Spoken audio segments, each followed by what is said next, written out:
Hello. I had a dream last night that reminded me to share about the Elf Church mission that I have been involved with since July 2023. And and I would like to just begin to say that I'm using the word elf right now as a very general term. To us in Iceland, elves, we call them álfar, um, and álfar is plural. Álfur would be a singular. And álfar can be like many nations of the others. Um, they can be hidden people, hidden women. They could actually be our ancestors that have become part of nature. Um, and there's just a lot more to it. And this is something that we have, in general, a great faith in, or at least there's a lot of superstition about them. A lot of people believe in them, and most people would never deny them. There's very few that actually would totally deny them. We are a very superstitious culture, and we believe in a lot just in case. But I am a very, very true believer. I have my interactions with them, and so do people in my family, the culture I grew up in. So this is a very, very important part of our culture and big part of our cultural heart.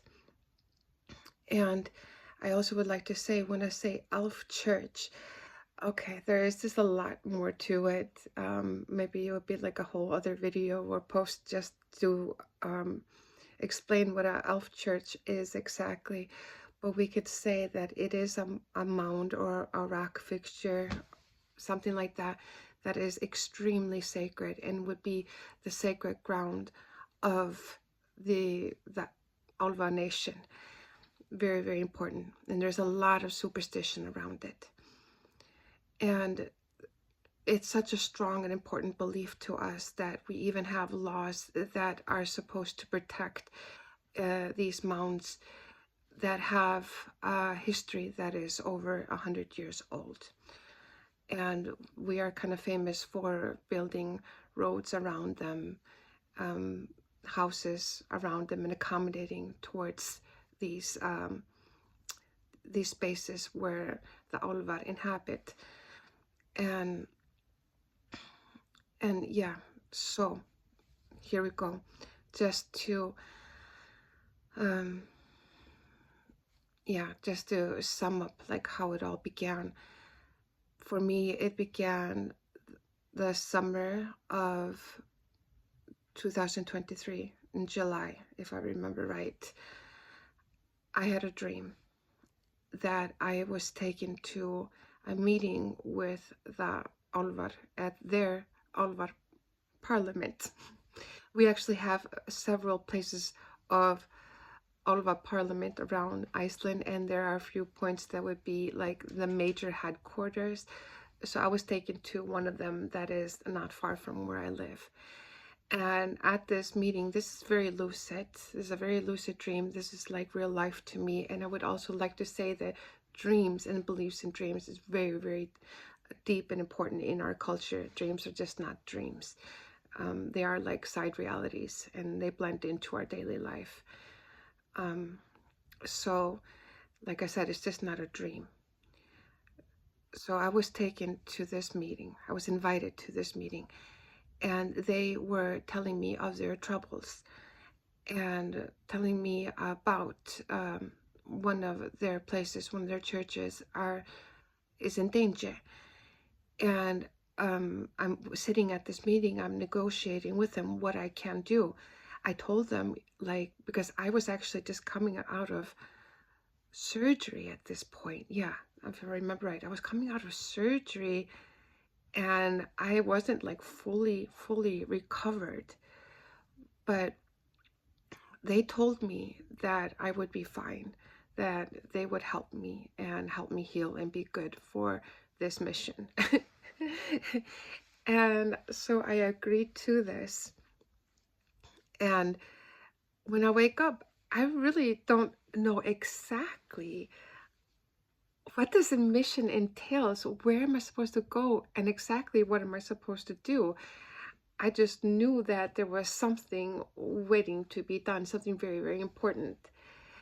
And then in the evening, I was just in my kitchen, and Gunnar, my husband, was watching the news, and my ears just heard something that was going on in the news, and it was this really good associate of mine that I know now after all this mission, who lives on the east coast of Iceland, speaking of um, this elf church that was due to be destroyed very soon. And it's also, he was speaking of this as a, what, he's like a, what is the word? He's a geologist, like land nature science geologist. I can't find the word for it in English right now. This rock formation, this hill, has very special rocks in it that are rare for that area. So he was speaking one part of the concern of these rock fixtures being destroyed, and then other part that this is elf church that is very precious to people that are neighboring to it. And the road workers had planned on building straight through it, blowing it up, destroying it, which, like, hearing this on the news for me and for so many people here in Iceland, it was terrifying news. It was awful, awful. Like I said, we're very superstitious about this. And and then I knew, like, that is the mission. That is what the dream was about. The parliament, the whole meeting was about. Crazy, right? And then I tell Gunnar, I was like, okay, so we have a situation. I gotta go there. I just have to go there. This is like on the other side of the island, and but this is super important to me. And bless his heart and my family, they know that when I have a calling like this, that we just have to go. And only a few days later, we're gone. We're going. And sometime, like when I was like halfway there, because I had posted on Facebook that I was on my way, and if there's any locals there that would like to meet me and talk to me, join me, gathering around this hill, yeah, please do. And that got into the news, and then it became like even more of a public discussion. And by the time I get to the town where I was going to, some people already knew I was going to show up, and it was very, very endearing. And yeah, so when I got there, there was already like worker cars around it, and a lot had already been destroyed. And to be able to, for me to get up onto the hill, there was like a good meter height I would have to climb to be able to reach on top of it. I was just looking at this like I said, I'm just recovering from surgery. I don't know how I'm gonna get up there. So after this, it becomes quite of a dreamy memory to me. I put together a cross. I have candles, and we actually have like a special kind of elf cross that is like this, but actually has rays coming out on both sides also. I didn't manage to make it exactly this way, but I did my best. I wanted to put it up there to make it very visual that this is an elf church, and light the candles there. And I make that, and then I'm just like, I'm up on the hill. I really don't remember how I teleported up on the hill, but I'm there now. And as soon as I get there, I knew intuitively like what to do. I was speaking to the spirits there, connecting to them, tuning in. I had already, like on the way, learned that some of them, a lot of them had moved from that area already. but there were some still remaining there watching over, and especially in the mound very close to the mound that is being destroyed. And I really deeply apologized for the behavior of the people, for their forgetfulness and their loss of heart and connection in this way. And it was just like, and this moment just became very sacred. I heard music and I sang along. I heard voices singing and I sang along, lit the candle, and it was, like I said, it was very dreamy. I was just engulfed in light, and I was in presence of so much spirit. And when I looked at like this neighboring mound, just very close to it, it was like almost connected to it. It had still so much life and growth around it that I was very optimistic that um, something might still be saved and salvaged. And yeah, so I did what I could do. And I also took pictures and things like that, that were then found on the internet and also shared on in the media. And some of the media spoke to me, and we had this bit of a conversation. Um, and one of the things that like were like the reasons for like this destruction being allowed was that it wasn't like entirely proven that this connection with this mound was exactly 100 years old. And to note that this village is quite new. It is just like around the 100-year age, but as soon as people moved to that village, they recognized this mound and this connection had already started. This was part of their history, and these plans of creating this road through this hill had been protested for about 20 years prior, and people had been talking about this. And also to note that to be able to save this hill, they would only had to move the construction about 20 meters. They could have built around it, but they said it was just too expensive, which I'm really not buying. But yeah, after this conversation, there was what was it called again? It was the mayor of that town. Excuse me, I'm burping. Yeah, Mayor Town wrote about how sorry he is about like this happening, and how unfortunate it is. There's nothing possible to do about it. And the road workers, like company or something, wrote something also. Everybody was like really sorry, but they were not going to do anything to fix it at that point. And so, okay, at least we we were happy about the conversation happening, to also avoid something like this ever happening again. And like I have heard people like double checking if like in their neighboring like countryside farmland and stuff like that, isn't everything like for sure marked as a elf church or elf mound, if there is like history around it that is very important to us, or our cultural inheritance and such. So it was like not all for nothing, but it was still so unnecessary and very sad that this happened. So all the fall and winter after that, I was kind of like following up on this, like, is it totally demolished? Like, what's going on? And it was a lot of like, I couldn't get like totally clear answers about it. And I just knew that it was important that I would return again this summer because I had made a promise to do so. And so we did. I showed up almost at exactly a year later. And when I showed up, like the hill is not like totally destroyed. There's like a center of the rock formation that is still there. And it's like the destruction part is here, and there's like a road situation going here. But on this side is still like a hill situation, okay? And when I went there and I saw it, it was radiating.